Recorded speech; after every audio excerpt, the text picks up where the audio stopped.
5월을 가정의 달이라고 말합니다. 제가 설교를 준비하면서 왜 가정의 달이라고 말을 했을까? 그런 갑자기 궁금한 생각이 들었어요. 혹시 알고 계세요? 왜 가정의 달을 5월로 정했을까? 그래서 제가 인터넷을 찾아보니까요, 저처럼 궁금해하는 사람들이 꽤 있더라고요. 그래서 그 사람들도 질문을 한 것을 제가 보니까 누가 뭐라고 얘기했냐면 5월에는 어린이날도 있고 어버이날도 있고 또 성년의 날도 있는 달이어서 그렇게 가족에 관한 날들이 많아서 가정의 달로 정했다, 이렇게 말하는 것을 보게 됩니다. 가정은 세상에 있어서 제일 중요한 곳입니다. 세상을 중요하게 만드는 곳도 바로 가정이고, 모든 것의 시작을 하게 하는 것도 여러분 가정이에요. 사회학자들이 우리가 살고 있는 이 사회에 무서운 범죄들과 무서운 일들이 일어나는 그 원인 중에 하나를 가정으로 꼽는 것을 보게 됩니다. 가정의 무너짐이 이 사회의 무너짐의 시작이 됐더라는 거예요.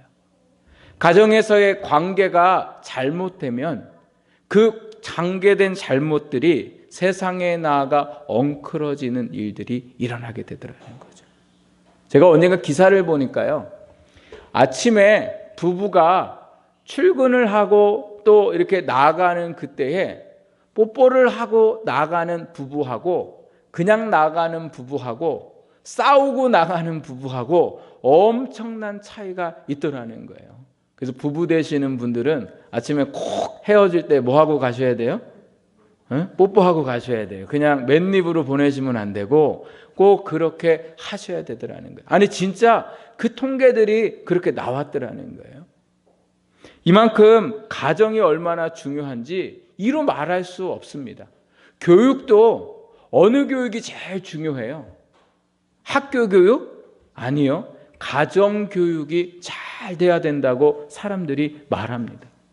아무리 좋은 대학을 나오고 아무리 좋은 대학원을 나오고 아무리 박사학위를 받았어도 그 사람이 가정에서 잘못 교육을 받았으면 그 사람의 인성이요, 밖으로 나오게 되는 거예요.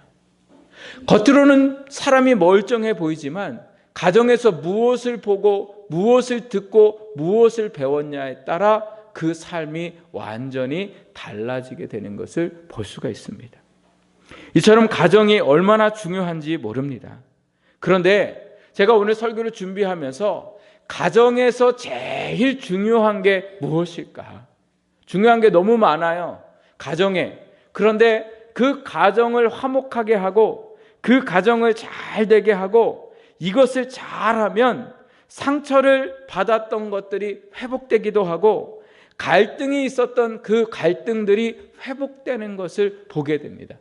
반대로 이것을 잘 못하면 상처를 받게 되고 갈등이 일어나게 되고 어려움을 겪게 되는 것이 있어요. 그게 무엇일까? 그것이 바로 뭐냐면 우리가 가정에서 하는 말이라는 거예요. 어린이 주일을 맞이하고 또 우리가 가정의 달을 맞이해서 우리의 가정에서 우리가 정말 중요하게 생각하고 또 그 중요한 것을 잘 해야 하는 것 중에 하나가 바로 뭐냐면 말입니다. 말은 오늘 우리가 살아가는 그 모든 일에 있어서 상처를 주기도 하고 상처를 치유할 수도 있습니다. 말 한마디에 사람을 죽일 수도 있고 사람을 살릴 수도 있습니다. 그래서 우리의 말이 참 중요하고 우리의 말이 잘 할 때에 부부가 화목하게 되고 자녀와 좋은 관계를 맺고 부모님과 좋은 관계를 맺을 수 있는 그러한 말이 될 수 있습니다. 오늘 우리에게 주신 말씀에 보면 특별히 어떤 말에 말씀하고 있냐면 경우에 합당한 말에 대해서 말씀하고 있어요. 뭐 한 말이요? 경우에 합당한 말. 경우에 합당한 말. 경우에 합당하다는 뜻은요, 환경에 맞는 말, 상황에 맞는 말, 그러한 말을 경우에 합당한 말이다, 이렇게 말씀하고 있습니다. 우리가 가끔 말실수를 할 때가 있는데 그때에 듣는 말 중에 하나가 뭐예요? 지금 그게 할 말이냐 이런 말을 듣잖아요. 또 무슨 말을 할 때에 잘못 말하면 지금 이 상황에 그 말이 맞냐 이런 말을 듣게 되고 이런 말을 우리가 누군가에게 할 때가 있어요. 아무리 좋은 말도 상황에 맞지 않으면 독이 될 수 있더라는 거죠. 그래서 상황에 맞게 형편에 맞게 말을 잘 하는 것이 뭐예요? 경우에 합당한 말이다 이렇게 말씀하고 있습니다. 경우에 합당한 말을 말씀해 보니까 무엇으로 표현하고 있냐면 오늘 우리가 읽은 말씀해 보니까 뭐라고 말씀하고 있어요? 아로 새긴 은 쟁반에 금사과와 같다 이렇게 말씀하세요. 이 시대에요 아주 비싼 그러한 가정이나 또 좋은 집에 사는 분들이 쓰는 쟁반이 이런 쟁반이었다는 거예요. 은으로 쟁반을 만들어 놓고 그 은에다가요 그림을 잘 그려놓고 그렇게 만든 것에 심지어 뭐까지 나요? 금사과까지 닮은 거예요. 그러니 얼마나 귀하겠어요. 얼마나 값어치가 있겠어요. 이처럼 오늘 우리가 경우에 합당한 말을 하는 것이 오늘 이렇게 뭐예요? 사람을 값지게 하고 그 인생을 값지게 한다 이렇게 말씀하고 있습니다. 그래서 오늘 경우에 합당한 말은 돈으로 환산할 수 없을 정도로 최고의 가치를 갖게 되는 말인 줄 믿습니다. 여러분 제 얼굴 좀 보세요. 제 얼굴 잘생겼나 못생겼나 보라 그러는 게 아니라 제 얼굴을 지금 이제 모델로 봐서 제 얼굴에 눈이 몇 개예요? 2개예요. 코가 몇 개예요? 하나인데 코에 구멍은 몇 개예요? 2개예요. 또 귀는요? 2개예요. 그런데 입은 몇 개예요? 하나. 왜 하나님이 다 2개씩 만들어 놓고 입은 하나로 만들어 놓으셨을까? 제가 설교하면서 이게 궁금했어요. 왜 이렇게 하셨을까? 근데 제가 설교를 준비하면서 생각해 보니까 혹시 입이 2개 있다 생각한다. 여러분 생각해 보세요. 이랬을 때에 난 기분이 너무 좋다. 이런 분들이 있는가 하면 아우 난 생각만 해도 끔찍하다. 이렇게 생각되는 분들이 있어요. 왜요? 입 하나인데도 불구하고 듣기 싫은 소리, 안 했으면 하는 소리, 이런 소리만 계속 듣는 분은 입이 하나인 것만도 아주 신경질 나는데 입이 2개라고 생각하면 아주 골치 아플 거라 생각이 들어요. 제가 지난 주일날 이제 저희 아내가 먼저 주일학교 하느냐고 가고 제가 이제 식탁을 이렇게 치우고 이렇게 하면서 저희 큰아들이 이제 집에 있어서 뭐 하고 있나 제가 핸드폰 하고 있는 줄 알았어요. 뭐를 이렇게 안 보고 이렇게 있어서. 그래가지고 제가 너 뭐하니? 교회 갈 준비해야지. 그랬더니 준비 다 하고 있어요. 그래서 내가 아침부터 그래 핸드폰 보고 있으면 되네. 저 핸드폰 안 보고 있는데요. 막 이렇게 얘기하는 거예요. 얼른 양말 신어라 뭐 해라 막 이렇게 얘기하면서 너 뭐 하고 있니? 그랬더니 저 책 보고 있어요. 그래서 제가 책 제목이 뭐야? 그랬더니 여러분 책 제목이 뭐냐면 잔소리 좀 그만하세요. 이런 책인 거예요. 저희 딸이 학교에서 그걸 빌려왔다는 거예요. 아니 어쩌면 그렇게 상황이 그런 책을 읽고 있는 상황이었는지 말할 수가 없어요. 입만 열면 뭐 해라 뭐 해라 뭐 해라 라는 이 소리가 입 하나로만도 이렇게 많이 하는데 입 2개 하면은 얼마나 많은 말들을 하겠어요. 하나님이 오늘 우리의 입을 만드실 때에 다른 사람들에게 상처 주고 다른 사람들을 아프게 하고 이렇게 하라고 우리의 입을 만드셨을까요? 하나님이 오늘 우리의 눈과 코와 귀와 입을 만드시면서 하나님이 이 입으로 하나님께 감사하는 입이 되고 사람을 사랑하는 말을 하게 되고 용기를 주는 말을 하도록 아마 우리의 입을 만드셨을 줄 믿습니다. 그런데도 불구하고 오늘 우리가 그 입을 가지고 얼마나 많은 사람들을 상처받게 하면서 살아가는지 모릅니다. 오늘 하나님이 기뻐하시는 입, 그것을 오늘 말씀에 보니까 경우에 합당한 말을 하는 것이다 말씀하고 계세요. 경우에 합당한 말이 뭘까? 상황에 합당한 말이 뭘까? 제가 이 말씀을 묵상하면서 깨달은 첫 번째가 뭐냐면 따라해 보세요. 침묵입니다.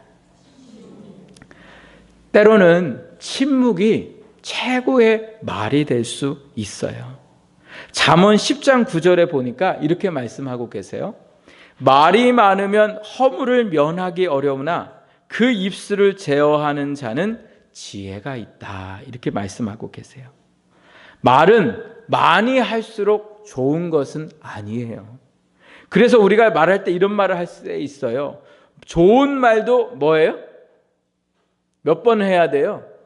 한두 번 하라잖아요. 좋은 말도 한두 번이지. 이 말은 뭐예요? 좋은 말 계속하면 나중에는 그 말이 좋은 말이 안 되더라는 거예요. 살다 보면 당장 말하고 싶을 때가 얼마나 많은지 모릅니다. 그래서 참지 못하고 그 말을 쏟아내게 되는데 그때마다 생각해 보면 참 잘했다라고 생각하기보다는 후회할 때가 더 많았던 것을 제가 생각이 됩니다. 남편에게, 아내들에게, 자녀들에게 볼 때마다 해주고 싶은 말들이 많지만 그때 잠시 뭐예요? 침묵하고 잠시 내 감정을 좀 고르고 내 기분을 좀 가라앉히고 그렇게 말하는 것이 훨씬 좋은 말이 되고 훨씬 뭐예요? 상황에 맞는 오늘 경우에 합당한 말이 되는 줄 믿습니다. 특히 화가 나는 상황이거나 내가 공격을 받고 있거나 무시를 당하고 있다면 오늘 그때일수록 더욱더 우리는 뭐 해야 돼요? 침묵해야 할 줄 믿습니다. 물론 살다 보면 왜 나만 참아야 하나라는 생각이 들 때가 있어요. 그래서 억울하고 힘들 때가 많지만 내가 참지 않으면 결국은 뭐예요? 더 큰 화를 부르게 되더라는 거예요. 상대방이 지금 막 불이 일어나고 있는데 그 상대방에게 내가 뭐예요? 폭탄의 심지를 들이대는 거라는 거예요. 뭐가요? 그때에 말하는 것이. 그러니 차라리 뭐예요? 화나 있을 때에 내가 침묵하면 그 사람의 화도 뭐예요? 수그러들게 되는 것이고 그렇다고 아무 말도 하지 말라고 제가 말씀드리는 게 아니라 말은 하되 그 경우에 합당하게 당시에 뭐예요? 우리가 침묵하는 그러한 우리의 언어가 되어야 할 줄 믿습니다. 이렇게 말하는 저도 이게 얼마나 힘든지 잘 알고 있습니다. 그러나 여러분, 오늘 이게 저의 말이 아니라 하나님께서 오늘 이 말씀으로 우리에게 말씀하고 계시는 줄 믿습니다. 나의 침묵이 오늘 우리의 자녀를 살리고 우리의 남편과 우리의 아내와 부모님과 오늘 우리의 살아가는 가족들의 모든 삶을 오히려 살려내는 역사가 일어나게 될 줄 믿습니다. 그러나 반대로 오늘 우리가 침묵하지 못하고 내 감정과 내 모든 기분들을 다 쏟아낸다면 그것은 나에게 후회될 뿐만 아니라 우리의 가족에게 뭐예요? 독이 되게 되더라는 거예요. 많은 목사님들이 저에게 부탁하시는 것 중에 하나가 성도들을 향하여 사랑의 말만 하고 성도들을 향하여 감정을 드러내지 말고 감정으로 설교하지 말아라 이런 말씀을 해요. 목사인 저도요 답답할 때도 있고 안타까울 때도 있어서 때로는 저의 이러한 마음들이 나아갈 때도 있지만 그것이 결코 성도들에게는 전혀 도움이 되지 않더라는 거예요. 이게 목회를 오래 하신 분들의 말씀이세요. 그러면 뭐예요? 더 사랑하고 더 인내하고 더 기도하면서 그들과 함께 나아가기를 그 목사님들이 권면하시는 것을 볼 수가 있어요. 잘못을 고치려고 내가 그 잘못에 대해서 말하는 순간 잘못은 고쳐지지 않아요. 서로의 상처가 되고 서로에게 아픔만 될 수밖에 없습니다. 그러므로 오늘도 우리가 하나님 안에서 이 말씀을 듣고 오늘 우리의 삶에 그 상황에 맞는 말 중에 하나가 뭐예요?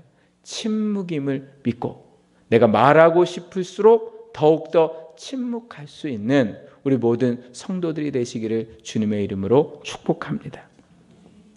두 번째로 어떤 말을 해야 할까 말씀을 묵상하다가 보니까 공감하는 말을 해야 된다라는 생각이 들었어요. 경우에 합당한 말, 상황에 맞는 말은 오늘 정답이 아니라 뭐예요? 공감하는 거예요. 그 사람과 함께 공감하는 그러한 가정이 되고, 그러한 부모가 되고, 그러한 자녀가 되는 오늘 우리의 삶이 되어야 할 줄 믿습니다. 제가 어제 저희 딸이 엄마하고 이렇게 샤워를 하고 있는데 배가 너무 아픈 거예요. 화장실을 좀 참았다가 가고 싶은데도 어떻게 화장실을 참았다 갈 수가 없어서 샤워 다 끝났다고 해서 물기를 닦고 있는 그 중간에 제가 들어가서 이제 배가 너무 아파서 볼일을 보는데 제가 이제 너무 미안한 거예요. 근데 미안한 거나 마나 좀 사람이 먼저 살아야 되니까 이렇게 들어갔어요. 들어가서 제가 이제 이렇게 볼일을 보다가 저희 딸한테 냄새 나지? 그러니까 냄새 안 난다는 거예요. 근데 조금 있으니까 이렇게 코를 가리는 거예요. 그래서 저희 아내가 저한테 그러면 냄새가 나긴 나네. 그러는 거예요. 그러니까 저희 딸이 뭐라 그러냐면 엄마 아빠한테 그렇게 얘기하면 상처받잖아. 이렇게 얘기하는 거예요. 참 아내보다 딸이 훨씬 나아요. 표정은 이렇게 하지만 상처받는다는 거예요. 여러분 사람은요 정답을 얘기하기를 원하지 않아요. 어떤 부부가 같이 직장 생활을 하는데 아내가 먼저 집에 들어와서 집안일을 해놓고 또 남편이 후에 퇴근을 하고 와서 그렇게 저녁을 먹고 이제 잠자리에 들었는데 아내가 남편에게 여보 나 너무 힘들어 이렇게 이야기할 때에 남편이 남들도 다 이렇게 살아 너만 힘들어? 이렇게 얘기한다면 그 가정이 얼마나 불행한 가정이 되겠어요. 반대로 남편이 힘들게 직장 생활을 하고 들어와서 너무너무 힘들어하면서 아내에게 그 힘듦을 이야기했는데 아내가 남자가 돼서 그것도 못 참아? 가족을 거느리는 가장이 돼서 그것도 못 참아? 이렇게 이야기한다면 남편이 어떻게 힘이 나겠냐는 거예요. 남편이 아내에게 듣고 싶은 말, 아내가 남편에게 듣고 싶은 말, 자녀가 부모님에게 듣고 싶은 말은 정답이 아니라 뭐예요? 내 마음을 이해해주는, 같이 느껴주는 공감의 말이라는 거예요. 우리는 이걸 다 알고 있는데도 불구하고 공감해주지 않더라는 거예요. 그러면 어떻게 공감의 말을 해야 할까? 제가 질문을 만들어 왔습니다. 자, 질문을 듣고 대답해 보세요. 가족 중에 누군가 나 힘들어 말하면 어떻게 말해야 할까? 공감의 말은 뭘까? 1번, 뭐가 힘들어? 2번, 너만 힘들어? 3번, 많이 힘들겠구나. 몰라줘서 미안해. 어느 게 공감의 말이에요? 예, 3번이에요. 3번. 애들이 엄마 나 학교 다니기 힘들어요. 공부하기 힘들어요. 다른 애는 더 열심히 하는데도 힘든다는 얘기도 안 하는데 네가 뭐가 힘드니? 이렇게 얘기하는 순간 아이의 마음이 뭐예요? 다쳐버리게 되더라는 거예요. 하나 더 제가 문제를 내보겠습니다. 가족 중에 나 몸이 너무 아파. 이럴 때에 공감의 말 1번 어디가 그렇게 맨날 아프니? 2번 원래 그렇게 아픈 거야. 3번 그래 몸이 많이 힘들겠다. 힘들었지? 어느 게 공감의 말이에요? 공감의 말은요 그 사람이 말한 것을 똑같이 말해주면 그게 바로 뭐예요? 공감의 말이 되는 거예요. 그런데 이 공감의 말을 할 때 잘해야 돼요. 다른 데 쳐다보거나 다른 짓 하면서 공감의 말을 하면 그 사람이 그걸 알아요? 몰라요? 몰라요. 그래서 어떻게 해요? 그 사람을 쳐다보고 그 사람의 눈을 바라보고 그렇게 공감해 줄 때에 그 삶의 회복이 되고 용기가 되는 줄 믿습니다. 예수님은 누구보다 말을 참 잘하셨어요. 그래서 성경 말씀에 보면요. 예수님이 말씀할 때마다 서기관들과 바리새인들이 놀랬다 이렇게 얘기해요. 아무리 골탕 먹이려고 해도 예수님을 이길 수가 없었어요. 또한 예수님은 침묵도 참 잘하셨던 분이에요. 예수님이 십자가에 죽으시기 전에 빌라도에게 붙잡히셔서 희롱을 당하시고 괴로움을 당하시는 동안 사람들이 예수님을 법정에 와서 억울한 누명을 씌웠음에도 불구하고 예수님이 그때에는 말씀하시지 않았더라는 거예요. 그 이유가 뭐예요? 내가 말하는 순간 하나님의 뜻을 이룰 수 없기 때문에 예수님은 그때에 침묵하셨어요. 그런데 예수님은요, 또 말씀해 보면요, 공감도 참 잘하셨던 분이세요. 요한복음 8장 말씀에 보면 간음하다가 잡힌 여인이 오게 돼요. 간음하다가 사람들이 이 여인을 잡아와서 예수님을 골탕 먹이려고 해요. 율법에 보면 이러한 여인은 돌로 쳐서 죽여라 이렇게 말씀을 하셨는데 예수님에게 그 여인을 데리고 와서는 이 예수님이 어떻게 하시나 그리고 질문을 해요. 간음한 여인은 율법에 보면 돌로 쳐서 죽이라고 했는데 예수님 어떻게 하시겠습니까? 그때 예수님이 하신 말씀이 뭐예요? 너희 중에 죄 없는 자가 돌로 치라 이렇게 말씀하세요. 이 여인만 죄인이 아니라 너희도 다 뭐라는 거예요? 죄인이라는 거예요. 이 여인을 향하여 예수님이 정죄하지 않으시고 모든 사람들이 이 여인의 죄에 그 사람들도 뭐예요? 공감하게 하셨다라는 거예요. 그리고 모든 사람들이 그 말을 듣고 그 모인 곳에서 다 떠났을 때에 이 여인이 너무 부끄럽고 예수님에게 자기가 오히려 짐이 되었던 것이 너무도 죄송스러워서 고개도 들지 못하고 있는 상황 속에 예수님이 뭐라고 말씀하세요?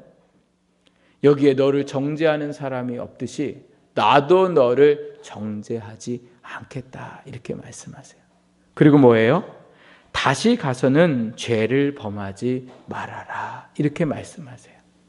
너가 죄인이다, 너가 뭐다 이렇게 예수님이 말씀하신 것이 아니라 이 여인의 아픔과 이 여인의 모든 것들을 공감하신 분이 바로 예수님이셨고 이 여인이 그 삶 속에 회복이 되는 역사가 일어나게 되었습니다. 정죄는 사람을 변화시킬 수 없습니다. 성장하게 할 수도 없습니다. 그를 이해하고 공감할 때에 그 가정이 회복되고 그 가정이 하나님 앞에 영광이 되는 가정이 될 줄 믿습니다. 우리 사랑하는 성도들이 이 모든 말들 속에 하나님께는 영광이 되고 가족을 살릴 수 있는 오늘 우리의 말이 되어야 할 줄 믿습니다. 마지막으로 제가 이 합당한 말, 경우에 합당한 말이 무엇일까 생각하면서 하나님이 저에게 주신 말씀이 뭐냐면 복음을 전하는 말이라는 거예요. 무슨 말이요? 복음을 전하는 말. 가정에서요, 복음을 전하는 말을 해야 돼요. 복음을 전하라고 했다고 해서 그냥 묻었다고 예수 믿어요, 나랑 같이 교회 가요 이렇게 말하라고 제가 말씀드리는 게 아니에요. 복음이 누구예요? 예수님. 오늘 가정에 무슨 일이 일어날 때에 제일 먼저 내가 무슨 말을 해야 할 때에 복음에 맞는 말은 무슨 말이냐면요, 예수님이라면 어떻게 말씀하실까? 이걸 오늘 우리가 그 상황 속에 먼저 생각할 수 있는 습관이 오늘 우리에게 들어야 돼요. 마음이 급해 죽겠는데 무슨 생각을 먼저 하겠어요. 그런데 이것이 오늘 우리에게 훈련이 되고 습관이 될 때에 그 순간 내가 무슨 말을 해야 할지 예수님께 그 생각을 하며 말해야 되고, 두 번째로는요, 어떻게 말해야 되냐면 오늘 예수님에게 지혜를 구하면서 말하는 오늘 말이 바로 뭐예요? 복음의 말이 되더라는 거예요. 예수님이 어떻게 말씀하셨을까 한번 생각하고 내가 지금 말하는 그것이 그에게 잘 전달될 수 있도록 예수님 앞에 뭐예요? 기도하면서 말하는 것이 바로 복음의 말이라는 거예요. 세 번째로 여기 복음의 말이 뭐냐면 공감의 말을 하면서 끝에 내가 기도해 줄게. 또는 지금 내가 너를 위해서 기도해 주어도 될까? 자녀가 부모님이 너무 힘들어하는 모습을 보면서 엄마 내가 기도해 줄게요.